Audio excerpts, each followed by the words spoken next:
What's up, everyone? This is Mark and Jessica from Ring Rants, here to bring you our SummerSlam prediction video. So the first match we're going to be getting into is one of the bigger matches on the card, Brock Lesnar versus Randy Orton. So since the roster split, they've dedicated most of the roster to one or the other show, and they've kept it pretty much apart, other than these two. So it started off a big announcement that Lesnar was going to face Randy Orton at SummerSlam after Lesnar's UFC fight, and then from there, the couple promos on Raw and SmackDown, they interfere with each other, and we kind of get this Raw versus SmackDown kind of match, the first one of the new era, so to say. I've made my feelings on Brock Lesnar and part-timers like him so crystal clear before in previous videos. I don't like them. I don't like Brock Lesnar. I don't care for Brock Lesnar. Nor does him being on the card make me want to get the pay-per-view or watch it or more hype for it than I would be already. So it doesn't move the meter for me, but I know there will be people that it moves the meter for. This is what the match is supposed to do. So what I'm looking to see for this match, and maybe we're on the same page, maybe not, I'm looking to see if WWE is willing to give someone else the win other than Brock Lesnar. Because every time he's wrestled, he's more times than unbeaten the person, or the other person won in kind of shady way. He never, his match with Undertaker last year, I believe, one of them, he passes out. He doesn't, lose in the typical sense. So, my question is, do they give Lesnar, or do they give Randy Orton the win clean and with a pinfall?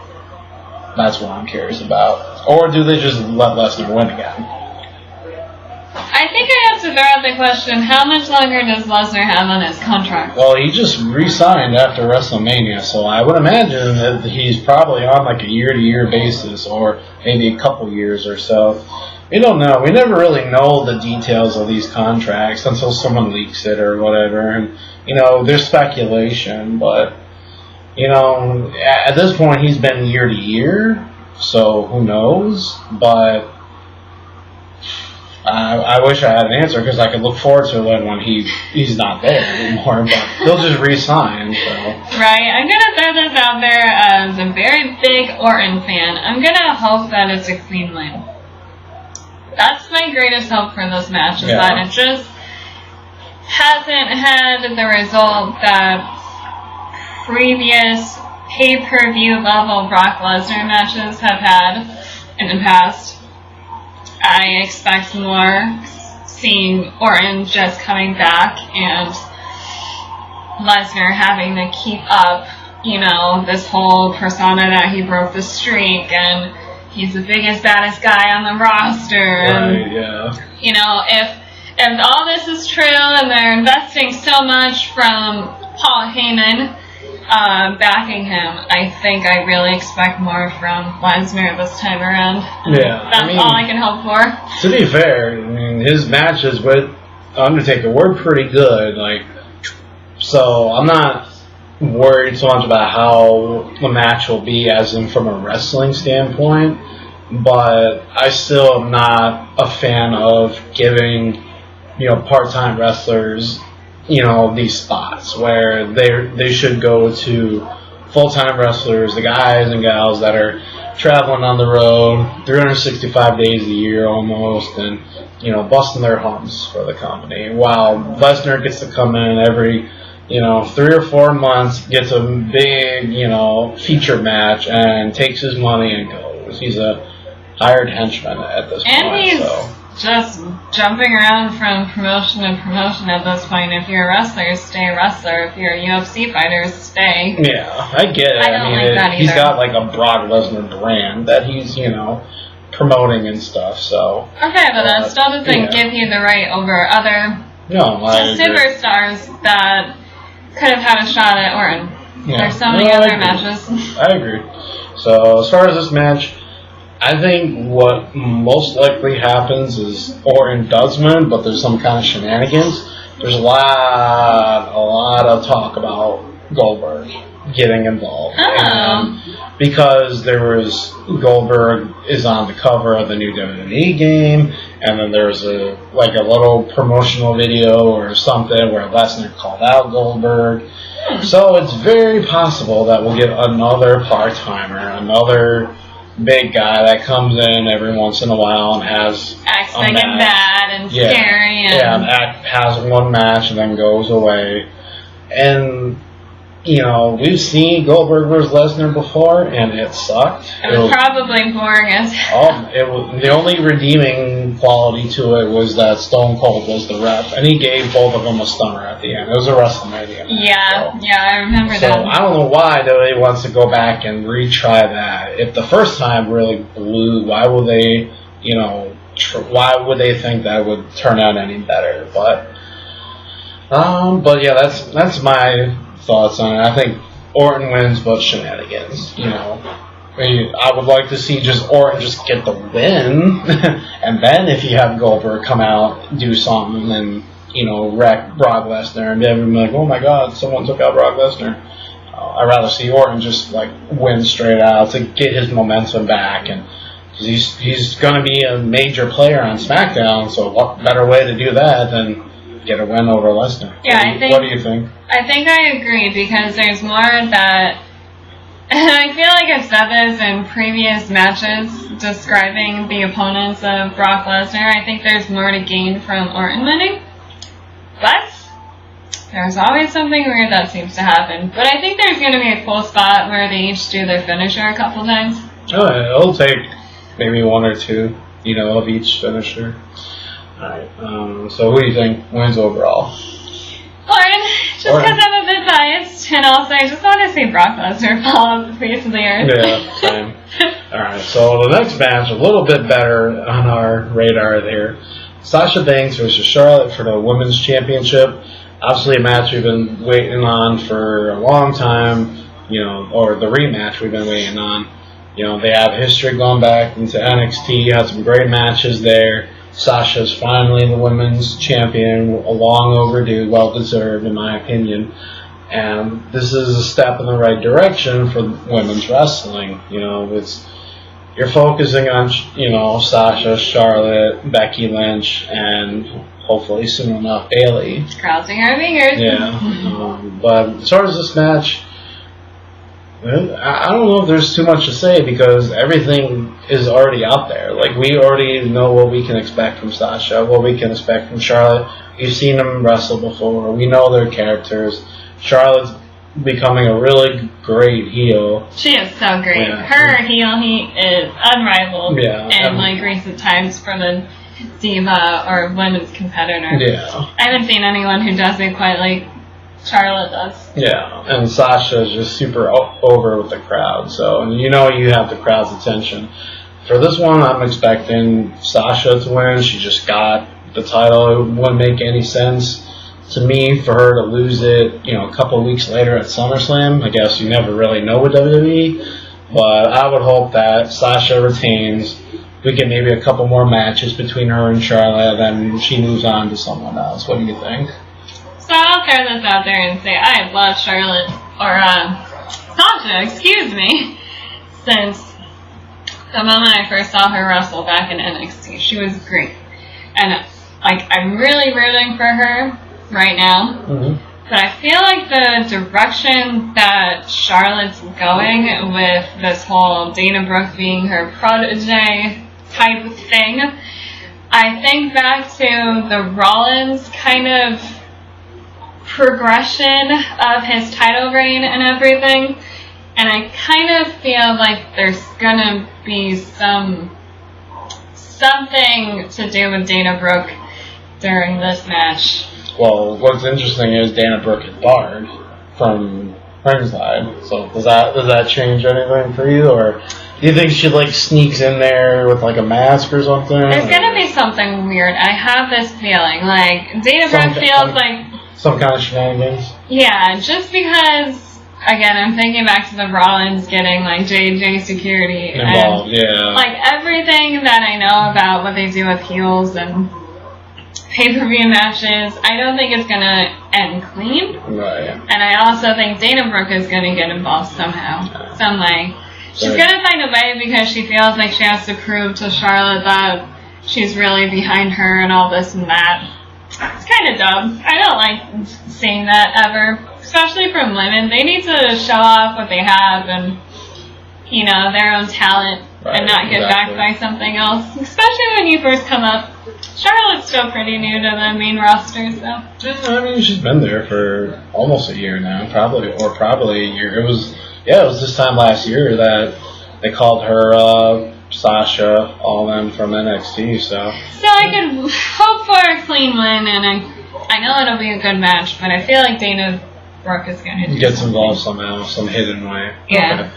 And then what probably should be the main event of SummerSlam, but there's a couple matches that could be, but the title match I'm really looking forward to is because I've been so high on these guys. Dean Ambrose versus Dolph Ziggler for the WWE title.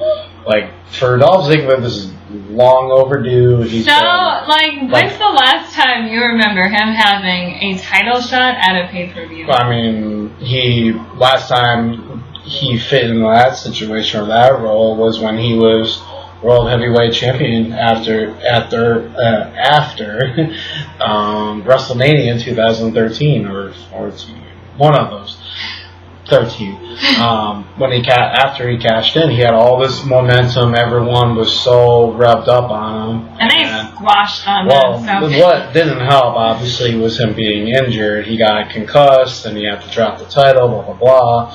Then he had a little bit of a resurgence when they had the Authority versus Cena and the rest of the WWE angle, where Ziggler gets the win to knock out the Authority for only like a month because they came back a month or so later. Yep.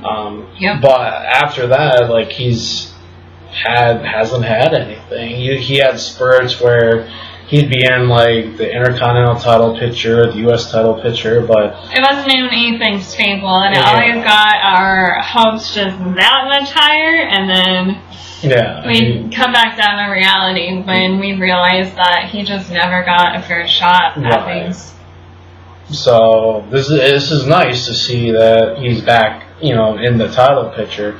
And then what they've done with his character is just made him way more aggressive. Like he on SmackDown, he had like his best promo, his best mic work that I've ever seen. He was so like passionate and fiery with it. And normally he's, arrogant and cocky. He's like, I steal the show, blah, blah, blah, blah. But now he's like, I'm ready for this. You're going to have to one-up me, Ambrose. You might be the champion, but you're going to have to do everything you need to do and more to take me down. So he's being kind of the aggressor. I mean, if you haven't seen his promo on this past SmackDown, August 16th, whenever you're seeing this video, look it up. It was right in the beginning of the show. It was amazing.